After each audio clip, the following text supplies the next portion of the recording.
Wouldn't it be great if you could ask your data anything at any time? Like, how are sales this quarter? How's the new marketing campaign performing? What does the overall health of the company look like? And actually get answers right away with charts and graphics and actionable information. You can with Domo's AI and data products platform. Domo lets you channel AI and data quickly, securely, and innovatively to deliver measurable insights wherever and whenever you need them. Anyone on your team can use Domo to easily prepare, analyze, visualize, automate, and distribute data, all amplified by AI. Domo goes beyond productivity. It's designed to transform your processes, helping you make smarter and faster decisions and drive real growth. All powered by Domo's trust, flexibility, and years of expertise in data and AI innovation. The world's best companies rely on Domo to make smarter decisions. See how Domo can help transform yours. Learn more at ai.domo.com. That's ai.domo.com. The Agile Brand.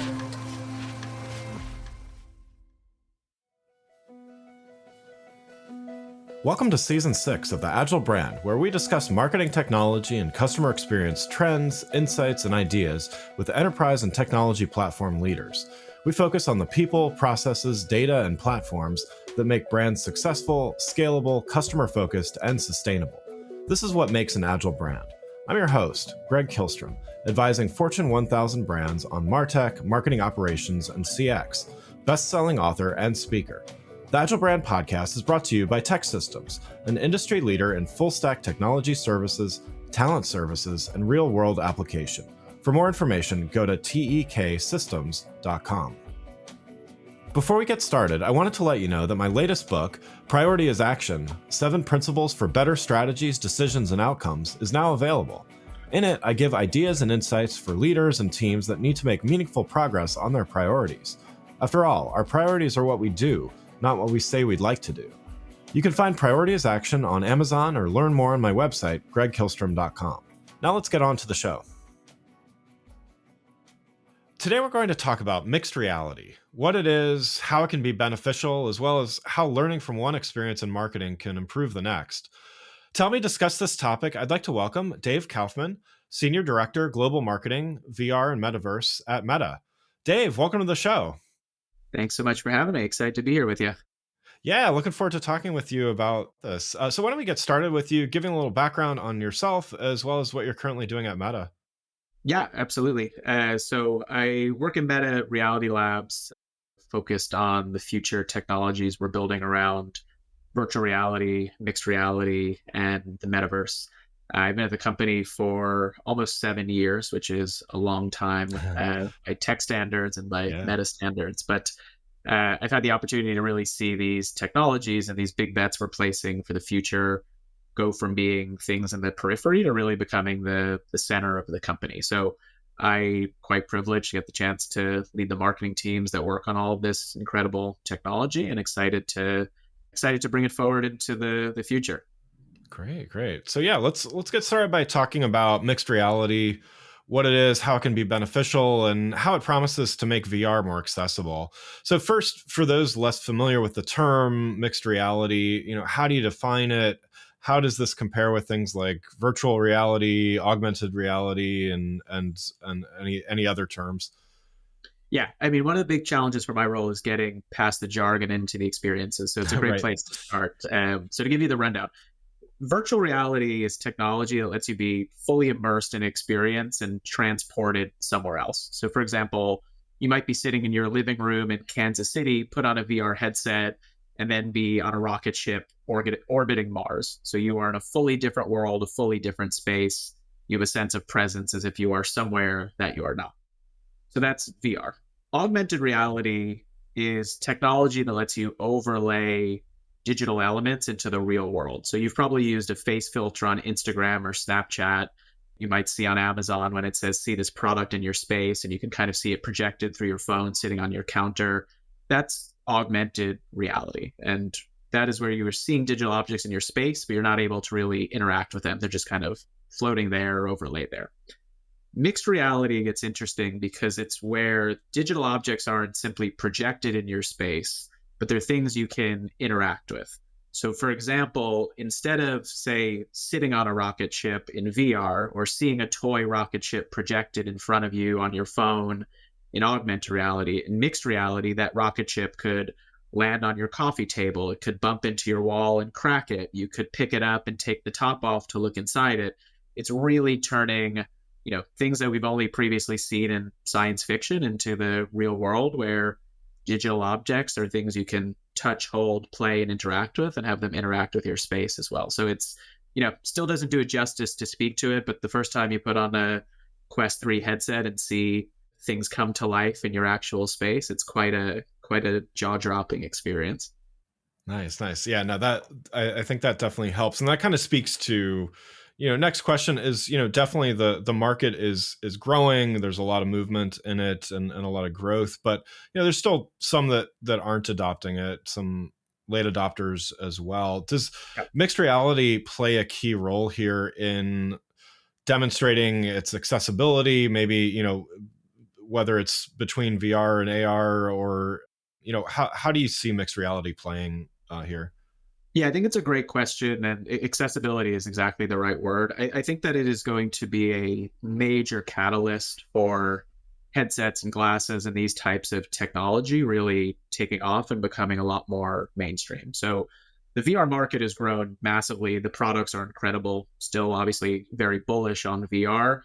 But there's something about putting on a VR headset for the first time and you are immediately somewhere else. You can't see your surroundings. You can't see who's in the room with you. That absolutely can be jarring to new people, especially people that might not be as tech savvy.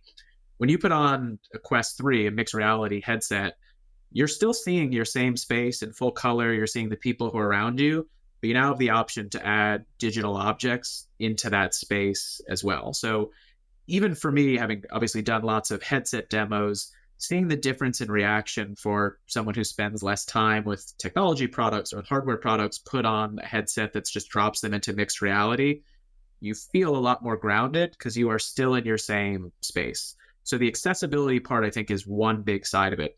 The other part is simply that mixed reality is going to open up a ton of new use cases that will appeal to a lot broader of an audience than I think VR alone will. So, for example, today we've already seen mixed reality developers build incredible video game experiences. So I kind of alluded to this, but things where you might see, a bullet ricochet off your coffee table or crack your wall, even though that's obviously not quite happening. That's an experience you're never going to get in a first-person shooter, just holding a controller or being in VR. Like, seeing that in your space is quite incredible. But you're also going to see things around productivity and communication and fitness, enjoying sports and entertainment in new ways. And all of the promise there that's kind of been locked up in the tech not quite being there yet or not being possible is finally coming to life, and has me quite excited about not just the new technology that we're introducing, but how many more people I think will be able to get value from that. Yeah, and to follow on that, where do you see the biggest areas for meaningful adoption of mixed reality in the near future? Yeah, so there are a few areas we're seeing a lot of traction today, which have been exciting. Gaming, entertainment, and fitness in particular has been really interesting out of the gate.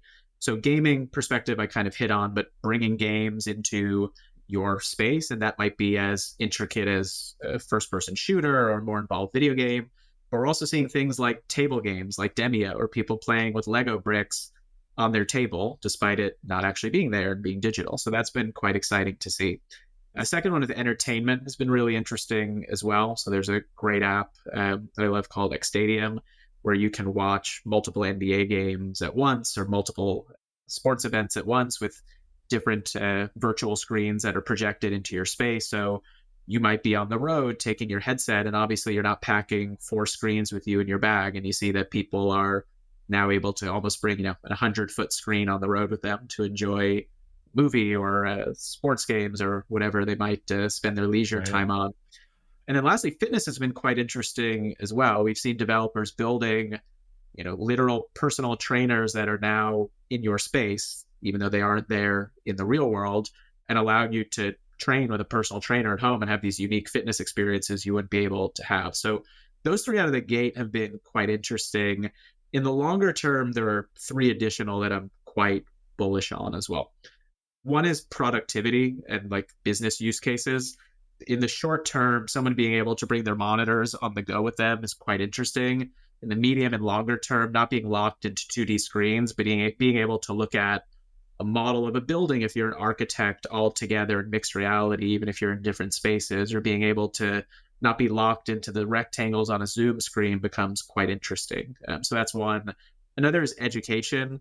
Learning by doing, I think, is going to be an absolutely incredible experience that's brought to life through mixed reality. So this might be an eighth grader who's falling in love with chemistry, seeing a molecule structure hovering in front of them instead of seeing it flat in a textbook. But it also might be a doctor practicing surgery on a body that isn't actually there, a mechanic learning how to take apart an engine without needing to practice on a real car before knowing what he or she are fully doing as they ramp up. So education, I think, is going to be quite interesting. And then personally, the one that I'm most excited about, and honestly why Meta is so invested in this space, is around social and communication. So no matter how much progress is made on 2D video calls and all of those technologies we've become accustomed with during the pandemic, there's no replacement for being in the same space physically with another person. And obviously, that's not always possible to do. But the prospect of being able to put on a headset or a pair of glasses, and whether you are in a business meeting or you want to just hang out with a friend who's 3,000 miles away and seeing them appear as a mixed reality hologram in your space, again, these are things that really used to just be science fiction, and we're really now getting quite close to, which brings a lot of excitement, not just for me personally as a user, but really for the vision that Meta sees for all of these technologies. Yeah. No, those are some great use cases. One additional thing, we talk a lot on this show about brand leaders and marketers working for brands, about the customer experience and just the brand experience. Is it realistic to think that brands will have some valuable customer interactions through mixed reality in the near future? And can you share maybe some ideas or examples that point to how this might happen? Yeah, it's something we're already seeing come to life in interesting ways. So I hit on this a little earlier, but over the last few years, especially with physical products, we've already seen our phones enable AR experiences and valuable customer interaction. So whether you're shopping and you want to see an object in your space before you buy it, or whether you see an AR ad on Instagram to really get an idea of, if that lamp you want to buy really fits your style or fits well on the living room table. All of those things have really been the precursor to where this can go. So I think with MR, you'll really be able to supercharge that. So imagine not just seeing that lamp you're interested float in front of you, but being able to pick it up and move it to a different place. Imagine being able to take off the top to see what type of light bulb it requires, or being able to open it up and see how the inside is made, and all this happening in real time in front of you as if you're actually holding the object. So whether it's design elements or fashion or other pieces of commerce, essentially that ability for any retailer, especially online retailers, to say, I can now put my product in your space before you've ever purchased it, I think for many folks will end up being the holy grail of connecting the digital and the physical. I imagine if you ask essentially anyone selling anything on the internet, one of the big limitations of physics today is, I can't let you touch and play with the thing until you own it, but you want to touch and play with the thing before you actually buy it. And I think you'll unlock that. The other area also beyond physical products, but I think is equally as unique from when you talk about valuable customer interactions, is experiential products. So we recently rolled out new mixed reality games and titles for Quest 3, with Netflix for Stranger Things, with Sony for Ghostbusters. We have a big partnership with the NBA. These are brands that are already at the forefront of saying, we have this incredible IP. People love it. They want to experience it in entirely new ways. How do we leverage this new technology to create interesting customer interaction? So that's a really interesting area for us as well, is this intersection of entertainment, new technology, and experiential offerings, and how they can now come to life in new ways. So that's one that I'm quite excited about as well. Wouldn't it be great if you could ask your data anything at any time? Like, how are sales this quarter? How's the new marketing campaign performing? What does the overall health of the company look like? And actually get answers right away with charts and graphics and actionable information. You can with Domo's AI and data products platform. Domo lets you channel AI and data quickly, securely, and innovatively to to deliver measurable insights wherever and whenever you need them. Anyone on your team can use Domo to easily prepare, analyze, visualize, automate, and distribute data, all amplified by AI. Domo goes beyond productivity. It's designed to transform your processes, helping you make smarter and faster decisions and drive real growth, all powered by Domo's trust, flexibility, and years of expertise in data and AI innovation. The world's best companies rely on Domo to make smarter decisions. See how Domo can help transform yours. Learn more at ai.domo.com. That's ai.domo.com. Let's switch gears a little bit, and something else I wanted to talk about with you, based on your experience as well. And I talk a lot about on this show about how leaders really need to sometimes change their definition of what success looks like. And so there's this mentality that experimentation and testing, it's not successful unless you achieve the exact numbers or whatever you were set out to achieve, versus there's learning from every type of experience, whether it succeeds or I don't like to use the F word, failure, very often, but I believe there's learning from anything, whether it's less than purely successful sometimes. And so I want to talk about that, and just how your experience there, how it's translated into learnings and greater success based on those learnings. So you were involved in the launch of Google Glass, which was launched initially in 2013. Wow, that's a long time ago now, right? In the tech. I know. It's crazy. And launched the public in 2014. There was definitely some positive buzz about it, but it was ultimately deemed as less than successful. Can you talk a little bit about what did you learn from that process? Yeah, I think you're being quite kind to me as a guest. I think it was deemed to be one of the biggest tech failures of all time, not just less than successful. I try to soften the language a little bit, Yeah, and I appreciate. Yeah, it's last I checked, it has a spot in the Museum of Failure in Washington D.C., which I guess is a resume accolade I didn't know that I needed. But what people forget was in the early days of Glass, not only was the product widely heralded and a ton of interest in it, but the marketing was too. So I clearly remember the Forbes headline back in the day, which was Google's perfect future-proof marketing strategy for Google Glass, which I can only laugh at now. But right. There's a lot that I took away from that experience, and honestly, I could write a book or fill a separate podcast just on learnings from Google Glass. But there are really three that stood out to me as I reflect back on the experience. So the first seems quite basic, but I don't think it is, which is the idea that the tech industry is not immune to the 4 Ps of marketing. So the tech industry is all about reinvention and speed and doing things in entirely new ways. That's great. It's why I like working in the industry. But the idea of recreating marketing or simply ignoring some of the 4 Ps doesn't work. And when I think about Glass, it was a product that was developed with incredible technology and incredibly bright people, but essentially without thought of who is this for, what is the market, what do we know, what due diligence do we need to do to understand. It really was this idea of we'll build it, we'll throw it over the fence to marketing, we'll get some tactics out there, and then if you build it, they will come. Right. And I think the tech industry, for better, has moved away from this over time. But you're talking about an era where you had folks like even Jeff Bezos saying, marketing is the price you pay or the tax you pay for having bad product. So I think one is just this idea that is, second nature to many marketers, but I don't think was in the tech industry, that creating successful product starts by considering marketing, not just tacking it on at the end. The second thing I talk about a lot with Glass is what's called the Maya principle, MAYA, which is a concept developed by Raymond Loewy, who is considered the father of modern industrial design. He designed the United States Postal Service logo, Air Force One, Coke vending machines, a ton of things that are really just quintessential examples of design in American culture. But he had a theory that people are torn between a love of new things and a fear of anything too new. And he said that successful products sit at the intersection of what's novel and what's familiar.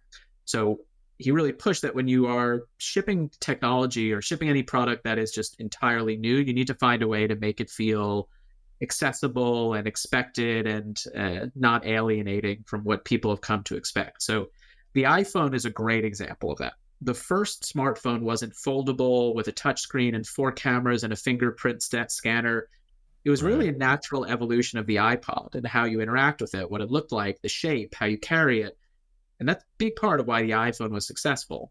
If you compare that to Google Glass, not only was that product introducing the first ever wearable technology, it looked unlike anything else you ever wore. It had a camera at your eye level and so on and so on. So it was just too new at once. And I think that Maya principle is just something that stood out to me throughout my career since the Google Glass days. And then lastly, I would say the thing that is really just been a big focus for me since the Glass days is the idea of what's called dog fooding in the tech industry, eating your own dog food, meaning use the stuff that you're making and be your own first users and your harshest critics. I remember being in the office during the Google Glass days and being like, we're as marketers telling people to wear this thing, that it's normal to take it out with them. But I don't see people walking around the office wearing it or using it on the weekend. Like clearly something's off here if our internal team is not our most engaged, active users. And I think that was just signal that wasn't looked at closely enough. So I could go on with 10 more examples, but those three really tend to be the intersection of how I think about what I took away from that experience. Yeah, no, that's great stuff, and I think that applies. Yeah, it definitely applies to a lot of things. So that's great. What then? Based on whether it was those three or even some other things that you learned, what were you able to take from that contributed to greater success here at Meta Reality Labs? Yeah, a couple things. The first is I'm going to quote the CMO of Meta, Alex Schultz, who uses a line that I love. And he says all the time, we're never as bad as they say we are, and we're never as great as they say we are either. Meaning whether it's press, users, anyone else, a company like Meta, Google, there's always going to be a ton of hype and a ton of scrutiny, but understanding that you can't get caught up in that it's something to pay attention to, but not to live and die by day to day is just extremely important advice and something that I don't think was the case on the Glass side. So I think that from the days of Glass as the next best thing and the hype cycles, there was so much internal excitement that kind of blinded from all the issues with the product and the plans. And also when the product was kind of being laughed at and kind of starting to go in the direction we didn't want it, there was so much focus on that versus just keeping an eye on the ball and keeping our eye on what we were actually building, that it was just a ton of thrash. So that idea of keeping focused and not letting yourself be thrashed by external perception saying you're the best or you're the worst, I think is something that's really been influential for me. The second thing is a lot more tactical, which is just the idea of having close alignment between product and marketing. And if someone's listening to this and they've worked in the CPG industry for a long time, they're probably laughing at me because that is such an obvious, like, that is how marketing works. But it's what I said. The idea of building things, throwing it over the fence and saying, because we built it, people will come, I think was so intrinsic to how the tech industry operated. And one of the things I've been really proud of my team and the wider team in Reality Labs has been how closely product and marketing have worked together to build great products that people want. So Quest 2, our first wireless first wireless VR headset, which was only $299, was a massive spike and a massive change in the curve of interest and sales of anything related to VR. We didn't get there just by guessing. We spent a ton of time looking at what people wanted, and we made trade-offs on things like new tech and higher resolution devices and better screens because we saw people really asking for three things: cheaper, wireless, easier to use. And those constraints let us build a far better product. We've seen that in some of the titles that we've built as well. I remember in the early days of VR, we expected that everyone would want to be up and moving around their space when they play. And we were surprised by some of the early data that said that a huge percentage of people were actually playing games that were meant to be played while standing up, while sitting down.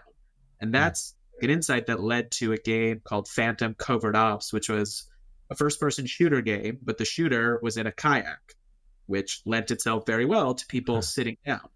That may not sound like, a genius breakthrough, but this idea of looking at what users are asking for and looking at user behavior and building product and marketing plans with a concerted approach is just something that I think has worked quite well for the VR business, and it is something I'm quite proud of seeing my teams having pulled off over the last few years. Yeah, yeah, that's great. So, going back kind of to the jargon part of all this, there's Yeah. a lot of jargon being thrown around. You helped define some of those terms at the beginning of the show. Mixed reality, metaverse, VR, AR, all of this stuff. What's the danger of kind of getting mired in the jargon part of this when you're trying to, whether it's create a great product or even market a great product? I think it's extremely dangerous in two aspects. One is internally.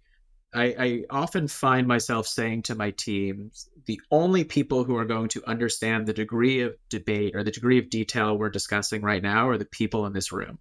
So we need to start thinking like customers, start writing like customers, and not getting just bogged down in business jargon and tech jargon. So my team probably rolls their eyes at this point, but is used to hearing me say, how do we say this in half as many words? How do we say this without any marketing jargon? How do we cut out the tech jargon? There's that thing that happens in any big company or any business environment where people stop talking normally and saying, when you put on this headset, you have a ton of fun. Let me show it to you. And it becomes, with this cutting edge new technology, you'll be able to find synergies in an entirely new way. And you just find people speaking an entirely different language that essentially just becomes nonsense at some point. So getting internal teams to speak to one another the same way they would speak to a stranger at a dinner party when they're describing what they do for a living is one of the areas of focus I think that keeps you out of danger zone number one, which is your internal communication. The second area of danger, which you kind of hit on, is the external communication of these products. People generally don't care about the difference between mixed reality versus virtual reality or the pixel density of the screen, obviously minus a small audience of tech Right. early adopters. People at the end of the day care about the benefit. So when I say, hey, you could be immersed in a totally different world and it has this kind of screen resolution and it has hand tracking, most people really don't care. But when I say, hey, you don't love working out, but with Supernatural, a fitness experience in Quest, you can work out in an entirely new world. You'll put on this headset, you'll have a personal trainer standing with you, and you'll be standing next to a lagoon in Iceland. It's the most beautiful place in the world. Do you think that would make your fitness experience a bit more fun? That's when people start to get interested. So again, I think there's probably a CPG marketer fairly laughing at some of these takeaways because they're so obvious, but the tech industry in particular, I think, just gets so in love with the technology that it's building and it wants to focus on that we deviate too frequently from the actual value we're offering. And that has been a big focus for me, especially with something as, frankly complex as mixed reality and virtual reality in the metaverse. Is leave those words behind as much as you can and focus on what the benefit is, because that's what 99.9% of people are actually going to care about. Yeah, I mean, it kind of reminds me of in the computer business, for instance, marketing based on, how many back in the day megabytes of RAM it had and the processor speed and all this stuff. And now, now it seems to be, companies like Apple and others are doing more based on the benefits. And to your point, there's a lot of people that have been doing that for years, but I do think in the technology space, there's a lot of focus on the tech because it is cool tech, right? Those of us that pay attention to it probably care about it. But that's, I mean, essentially it's focusing on those end benefits that really apply to everybody. That's how you get past the jargon. Yeah, absolutely. And so when I think about like the early days of VR marketing, so much of it was like the early days of computers, which was about screen resolution and all of the different technology, the technology elements that there's an audience for it, but it's quite limited. When I think about the transition over the last, call it 5 years, trying to broaden who we speak to and broaden the appeal, some of my favorite work that we've done, just thinking back, is we ran, I guess it would be called out of home, but it was kind of guerrilla out of home, but it was out of home boards purchased on the ground in different cities. And they were just 6-foot squares that said, or 6 by 6 foot squares that said, this is how much space you need in your home to have a boxing ring, or this is how much space you need in your home to sit courtside at the Knicks game.